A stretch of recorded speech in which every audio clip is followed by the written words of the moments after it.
So, not too long ago, we were treated to the episode Sounds of Silence, introducing the Kirin as a fresh new species into the world of MLP.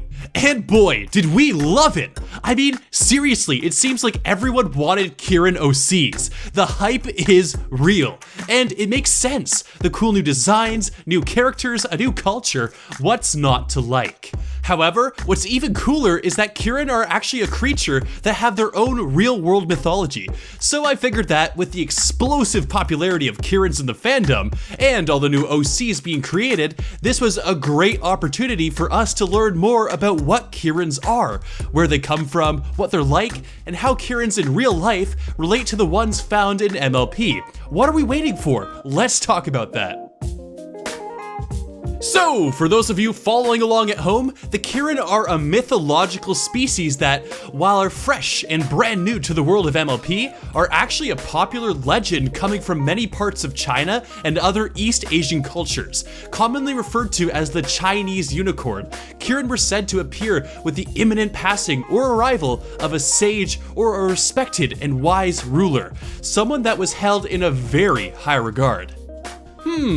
Perhaps they appeared for Fluttershy and Applejack under these same circumstances. So, naturally, the appearance of one of these beasts was seen as a very good thing, bringing prosperity and serenity, or at least foreshadowing it, and it was very, very much welcome in ancient times. So, like a bad omen, but good. In the episode, the Kirin were very pony-like in appearance, sporting roughly the same body shape and build as Applejack and Fluttershy, and of course, adorable to boot. However, in mythology, they actually can take many different forms, often described to look like an elegant deer with magnificent dragon scales wrapped around the back of its body, with the elegant tail of an ox and a brilliant mane enveloped in a holy fire. All of a sudden, I'm starting to feel mighty inadequate. And while the Kirin in the show weren't quite as stunning in description, they certainly had many similarities to their real-world counterparts. They had these big floofy manes, scales covering their backs, those long ox-like tails, and of course, an interestingly shaped unicorn horn. Of course, when they became angry or frustrated, their manes and tails became fiery, which does actually fit the description in lore, but certainly the show's Kirin were much more adorable and cute than their real-world counterparts. And just a side note, Kirin are actually depicted with many different styles and types of horns. Some look like what we see in the show, while others are depicted as having antlers, well, like a deer. Pretty cool. In the legends, the Kirin were a very gentle, peaceful species, according to the Buddhist sources to be known to never eat the flesh of other beings, and depicted as, quote, being so kind and benevolent to other creatures that they took great care whilst walking, to do so without trampling on even a single blade of grass. Now that's called treading carefully. And while the Kirin in the show certainly seemed to be very in tune with nature and very careful around it, they didn't seem as fanatical about it as in the legends. Close, but not close enough. However, while they generally were known to be very peaceful and serene, that was only the case if you were good and pure of heart. Having evil or ill intentions around the Kirin would leave you at the mercy of their fierce attacks, sometimes breathing a holy fire at you, sometimes piercing you with their sharp unicorn horn. Brutal.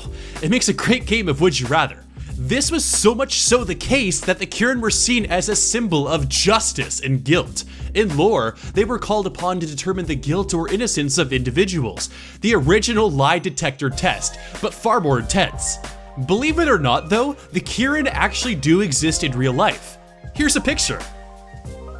Okay, I can see you're not convinced and perhaps slightly disappointed, confused, a lot of emotions. Well, don't be. The giraffes are adorable, but allow me to explain.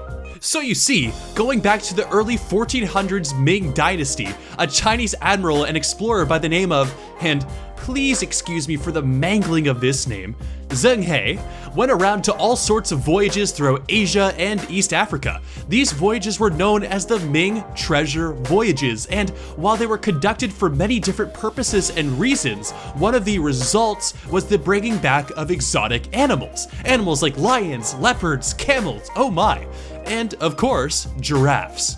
Now, the giraffes especially raised attention.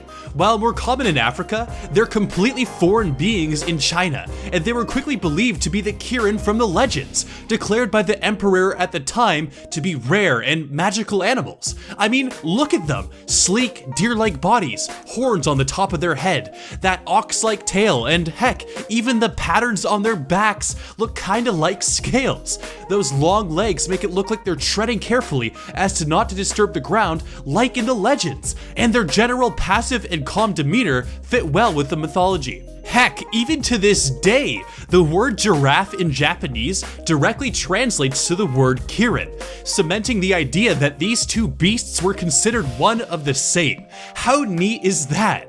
But now I want to hear from you. Did you like the Kirin in the show? What about the Kirin in lore and mythology? Was there something I missed? Let me know in the comments section below. I always love hearing what you have to say. So, there you have it. Hopefully you learned a little more about the Kirins, and here's hoping that we see them pop up in the show more often. And of course, if you enjoyed this video, then be sure to leave a like, and don't forget to subscribe and help support me for free, and it only takes a click. Of course, you can find me outside of the show on Facebook and DeviantArt, and I even have a Twitter too.